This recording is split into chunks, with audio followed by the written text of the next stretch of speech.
એજ્યુકેશનમાં આપ સૌનું સ્વાગત કરું છું. આજનો આપણો મુખ્ય વિષય છે લેખન વિભાગનો. સૌથી મહત્વનો પોઈન્ટ છે તો કે સંક્ષેપીકરણ. સંક્ષેપીકરણનો મૂળ અર્થ શું થાય? તો કે સંક્ષેપ એટલે એનો મૂળ અર્થ છે કે ટૂંકું. સંક્ષેપનો મૂળ અર્થ થાય છે ટૂંકું. એટલે કે સંક્ષેપ લેખન આપણે ધોરણ 12 અને 11 બંનેની અંદર જે છે એ પૂછાય છે, જેના માર્ક છે 5 માર્કની અંદર. સંક્ષેપનો મૂળ અર્થ છે કે ટૂંકું કરવું, એટલે કે કોઈ એક વ્યક્તિનો વિચાર આપેલો હોય જેને આપણે સંક્ષેપ્ત કરવાનો છે. કહેવાનો મતલબ કે પ્રશ્ન આપણને આપેલો છે, એ પ્રશ્નમાંથી જ આપણે જે છે એનો ભાવાર્થ, એનો કહેવાનો અર્થ, એનો મૂળ હેતુ જે છે એ સમજવાનો છે અને એને ટૂંકો કરવાનો છે કે જે વિચાર આપણને 10, 12 કે 15 લીટીની અંદર આપેલો છે, જેને આપણે સંક્ષેપ્ત એટલે કે ટૂંકું કરવાનું છે. એટલે કે 3, 4 કે મેક્સિમમ 5 લાઈનની અંદર જે છે એ આખો ભાવાર્થ સમાવી દેવાનો છે. સંક્ષેપનો મૂળ અર્થ થાય છે ટૂંકું કરવું, નાનું કરવું. સંક્ષેપ લેખન માટેના નિયમો તમે જુઓ તો કેવું છે કે જે પેરેગ્રાફ આપેલો હોય તો સૌથી પહેલા એ પેરેગ્રાફને આપણે ધ્યાનપૂર્વક જે છે 2 કે 3 વખત વાંચવું. મેજોરિટી જે છે આપણને ટેવ એવી હોય છે કે સંક્ષેપ લેખન એટલે પેરેગ્રાફ આપ્યો હોય એને આપણે ટૂંકું કરવાનું છે, એવું જે છે આપણે શીખીને આવ્યા હતા. અને એ મુજબ આપણે કરીએ છીએ કે ઉપરની 2-3 લીટીમાંથી લઈએ છીએ, વચ્ચેથી 2 લીટી લઈએ છીએ અને નીચેથી 2 લીટી લઈએ છીએ અને લખી નાખીએ. સંક્ષેપ લેખન એ નથી. લેખન વિભાગ એટલે આખો વિભાગ એ કેવો છે તો કે મૌલિકતાનો છે. તમે જેટલી મૌલિકતા એના ભાવાર્થ, એના અર્થ મુજબ તમે લખો એટલું જ જે છે એની અંદર સચોટ એનો નિચોડ જે છે. તો કે સંક્ષેપ લેખનનો પહેલો જ નિયમ એવું કહે છે કે જે પેરેગ્રાફ આપેલો છે એને ધ્યાનપૂર્વક વાંચો. એને વાંચી લીધા પછી એનો ભાવાર્થ જે છે એ આપણે સમજવું કે કેવા શું માંગે છે, એ કોનો વિચાર છે. એ નીચે ક્યારેક આપણને લખેલું હોય છે કે ફોર એક્ઝામ્પલ તરીકે આપણે આ સંક્ષેપ લેખન આ પેરેગ્રાફ લીધો છે તો એ વિચાર છે કે સાને ગુરુજીનો વિચાર છે આખો સંક્ષેપ લેખન.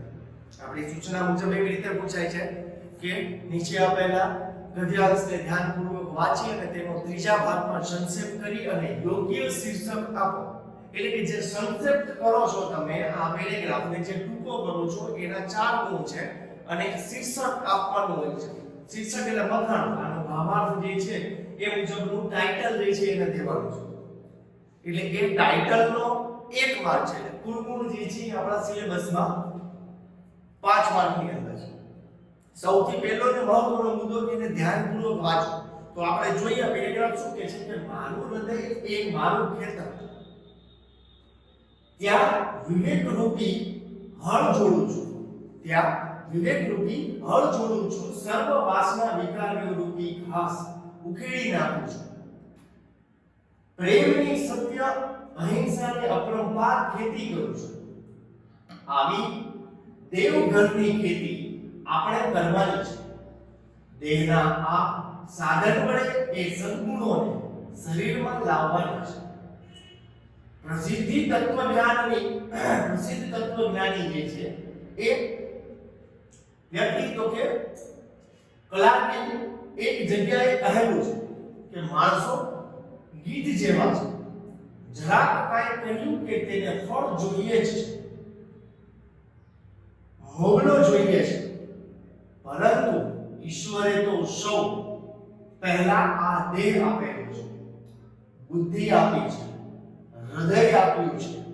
આ જે અમૂલ્ય ભેટ આપણને આપેલા એ જ મળેલી છે. નજરે પડેલા કાંટાને દૂર કરો. પ્રભુએ જે સૌ પહેલા આપેલું છે તેમાંથી ઋણમુક્ત થવાને આપણે સત્કર્મ કરવા જ રહેવું, એ જ આપણને શોભે છે. એટલે મૂળ વસ્તુ શું છે?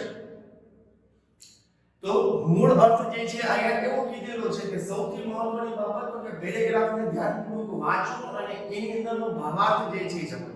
એટલે અહીંયા સૌથી અગત્યની બાબત હોય તો એ છે ખેતી કરવી. સૌથી ઇમ્પોર્ટન્ટ બાબત પોતાની ખેતીને આપેલું છે, એટલે કે ખેતી કરવી. અને ત્યાર પછી જે છે એ એ પેરેગ્રાફને ધ્યાનપૂર્વક વાંચી લીધા પછી જે છે એને અલગ અલગ મુદ્દાઓ જે છે એ ટાળવાના છે. એટલે કે અલગ અલગ મુદ્દાની અંદર જે છે સૌથી મહત્વનો મુદ્દો પેલી બે લાઈન જ છે. જેને વિચાર મૂકો છે કે મારું હૃદય કે મારું ખેતર કે આ વિવેક રૂપી હળ જોડું છું, સર્વ વાસનાના વિકારો રૂપી ઘાસ ઉખેડી નાખું છું, પ્રેમની સત્ય અહિંસાની અપરંપાર ખેતી કરું છું. એટલે કે આયા સુધી જે છે આ અવતરણ ચિહ્ન જે આપેલા છે એ સૌથી મહત્વની બાબત છે. એટલે પહેલો જ મુદ્દો જે છે એ આપણો બને છે અવતરણ ચિહ્ન, એ સૌથી ઇમ્પોર્ટન્ટ અને મહત્વની બાબત છે.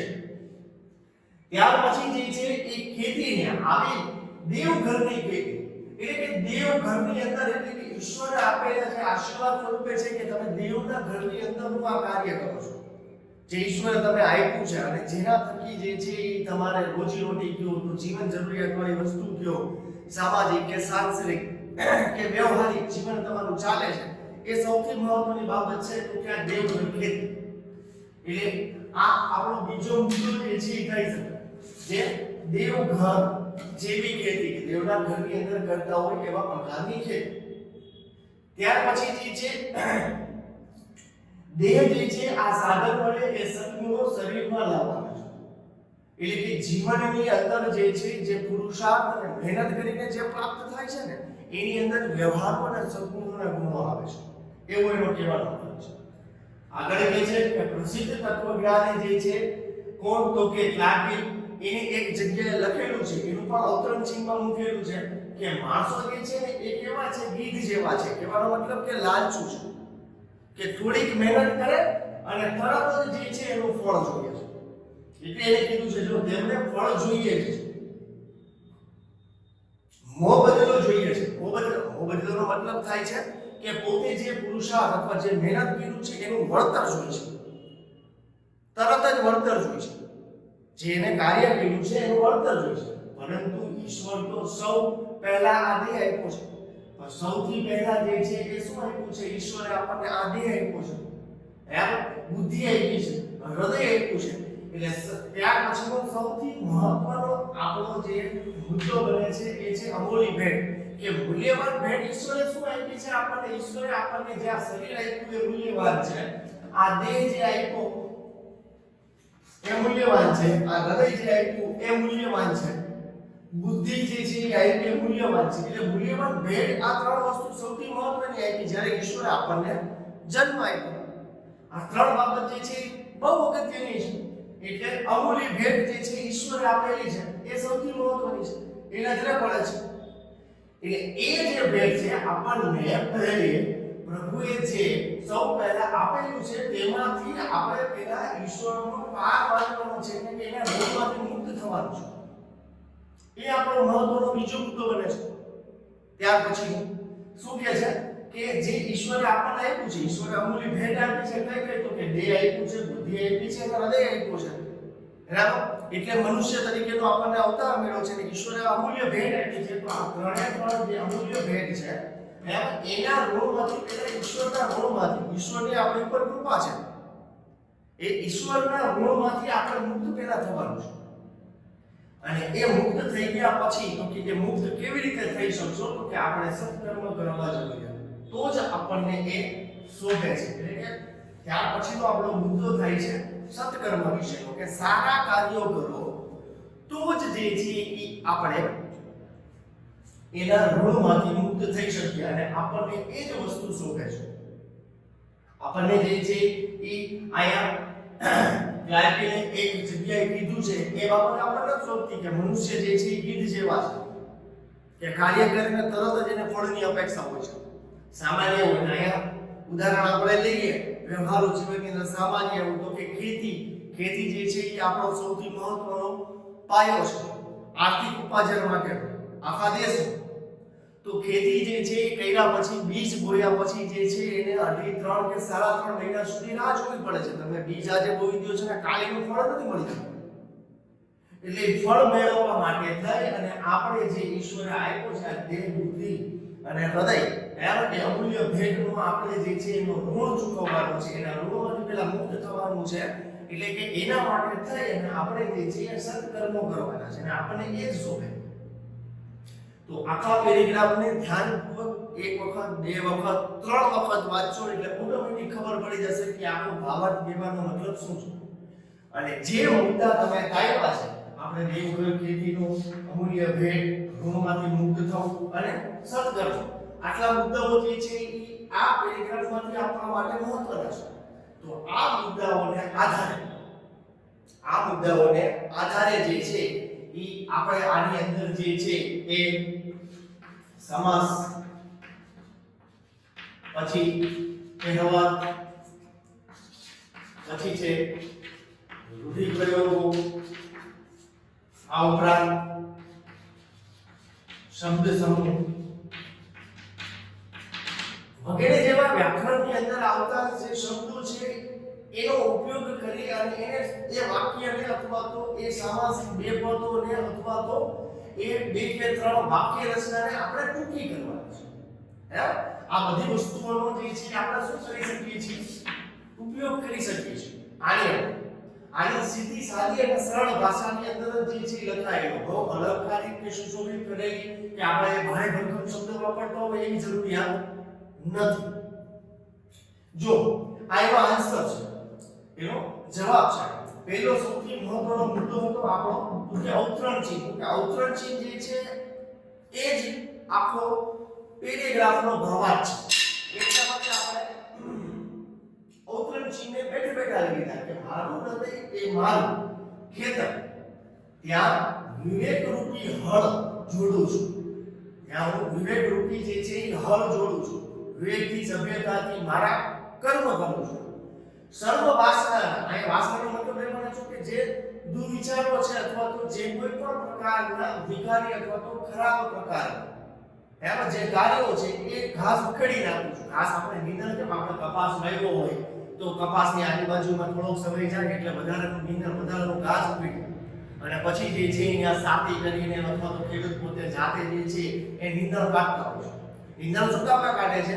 તો કે જે વાવેલો પાક છે એના પોષક તત્વો એ બાકીનું જે નીંદણ એટલે કે વધારાનું જે ઘાસ છે ને એ લઈ લે છે. એટલે જોઈ એટલું પૂરતા પ્રમાણમાં એને પોષક તત્વ મળતા નથી એટલે નીંદણ કાઢવું પડે છે. એટલે અહીંયા એવું કહે છે કે સર્વ વાસના વિકારી રૂપી આ ઘાસ જે છે ને એને ઉખાડી નાખું. એટલે કે મનની અંદરના જે એના ખરાબ વિચારો છે એ હું પુરુષાર્થ અને આ સત્કર્મો કરવા માટે થઈ અને એ વિચારોને એકદમ દૂર કરી નાખું છું. એમ પ્રેમની, સત્યની, એમ સત્ય રૂપી અહિંસાની અપરંપાર જે છે એ હું ખેતી કરું છું. પ્રેમની, સત્યની, સત્ય અહિંસાની અપરંપાર એટલે કે પુરુષાર્થ અને મહેનત કરું છું.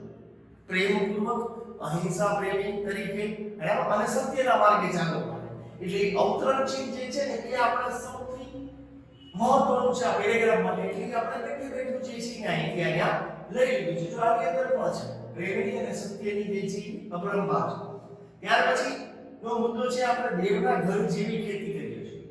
એટલે એના માટેનું વાક્ય જે છે આપણે બનાવ્યું કે આવી દેવ ઘરની ખેતી આપણે કરવાની છે. એટલે કે આવી દેવરૂપી ઈશ્વરને રીઝવતા હોય એમાં ભાવરૂપી ખેતી જે છે એ આપણે કરવાની છે. એ ખેતી જે છે આપણે કરીએ છીએ. ત્યાર પછી અમૂલ્ય ભેટ એ મુદ્દો થયો. અમૂલ્ય ભેટ જે છે એ આપણને કઈ રીતે કીધું કે ત્રણ વસ્તુ, દેહ, બુદ્ધિ અને હૃદય. એના પર ત્રણ જે છે અમૂલ્ય ભેટ હતા. એટલે એ મુદ્દાને આપણે જોયો કે પ્રભુએ એટલે કે ઈશ્વરે દેહ, બુદ્ધિ, હૃદય જેવી અમૂલ ભેટ આપી છે. ઈશ્વરે જે છે આપણને હૃદય કયો, દેહ કયો અને બુદ્ધિ કયો, આ ત્રણેય વસ્તુ જે મહત્વની છે એ ઈશ્વરે આપણને ભેટ આપેલી છે. તો એ ઈશ્વરનો આપણે ઋણ ચૂકવવાનું છે. પછીનો મુદ્દો છે આપણો ઋણમાંથી મુક્ત થવા માટે. એટલે એ વાક્ય બન્યું છે કે તેમાંથી ઋણ મુક્ત થવા આપણે જે છે સત્કર્મ કરતા રહેવાનું છે. એ જ આપણને શોધે. એટલે કે સત્કર્મનો મુદ્દો પણ આવી ગયો. જો અહીંથી આ વાક્યને આખું ટૂંકું કરીને અહીંથી જે છે કેટલું બધું હતું, બુદ્ધિ, હૃદય, દેહ, આ બોલી ભેટ છે. નજરે પડેલા કાંટાને દૂર કરવાના છે. એ વાક્યને આપણે લઈ લીધું કારણ કે એ તો અહીંયા લઈ લીધું કે વિકારી વાસનાને આપણે દૂર કરવાની છે કે ખરાબ વસ્તુને દૂર કરવાની છે. એને સંક્ષિપ્ત કરવા માટે થઈને આપણે જે છે એ જોડી દીધું કે શું લખ્યું કે પ્રભુએ આપણને બુદ્ધિ, હૃદય જેવી જે છે અમૂલ્ય ભેટ આપી છે. અહીંયા હૃદય આપ્યું છે, બુદ્ધિ આપી છે, દેહ આપ્યો છે, એ ત્રણેયને આપણે ચોઈસ કરી દીધું. અને એને દૂર કરવાના છે. અને સૌથી પહેલું કામ કે એના ઋણમાંથી મુક્ત થવા આપણે સત્કર્મ કરવાનું છે. સત્કર્મ કરી અને એ જ આપણને શોભે છે. એટલે કે આ જે પેરેગ્રાફ છે એને આપણે સંક્ષિપ્ત કરી અને એના જે મુદ્દા આધારિત આપણે જે વાંચ્યો તો એના જે મુદ્દા આધારિત જે છે એને આપણે સંક્ષિપ્ત. હવે આટલું તમે સંક્ષિપ્ત કરો ને એટલે આ એનો પરફેક્ટ આખો આ પેરેગ્રાફનો જે છે ભાવાર્થ અથવા એનો હેતુ જે છે એ એટલે કે આ જે સંક્ષિપ્ત તમે કરો છો એના ગુણ છે 4. હવે આપણે જોઈએ તો કે આ પેરેગ્રાફ આખો જે છે એ કોને આધારિત લખાયેલો છે તો કે ખેતીને આધારિત. તો એના માટે તો સૌથી મહત્વનો શબ્દ આવ્યો હતો દેવઘરની ખેતી. અને આપણે મુદ્દાની અંદર પણ નોંધ્યું હતું કે દેવના ઘરમાં જેવી ખેતી કરી છે. તો આને જે શીર્ષક આપણે દેવાનું છે તો એ શીર્ષક આપણે કેવી રીતે આપી શકીએ કે દેવ ઘરની ખેતી, બરાબર. અથવા આ મુદ્દો જે લખ્યો છે કે દેવના ઘર જેવી ખેતી તો એ પણ ચાલે, પણ મૂળ ખેતીની વાત છે અને ઈશ્વરની પણ વાત આવે છે. એટલે કે આ બંને શબ્દો જે છે આવે કારણ કે આપણી 5 આંગળી છે તો એ એક સરખી નથી, દરેકના વિચાર અલગ અલગ હોય. એટલે શીર્ષક જે છે એ હંમેશા તમે જે સંક્ષેપ લેખન કરો છો એની ઉપર સેન્ટ્રલમાં બરોબર વચ્ચે જ આવે. અને શીર્ષક 2 4 5 શબ્દોનું હોય, એનાથી વધારે કે વિશેષ જે છે એ શીર્ષક હોય નહીં. એટલે કે આ શીર્ષકના બરાબર આ શીર્ષકનો જે છે એ એક ગુણ છે આપણા સિલેબસ મુજબ, અને તમે જે આ સંક્ષેપ કર્યો છે એના 4 ગુણ છે. કુલ જે છે એ સંક્ષેપીકરણના 5 ગુણ છે.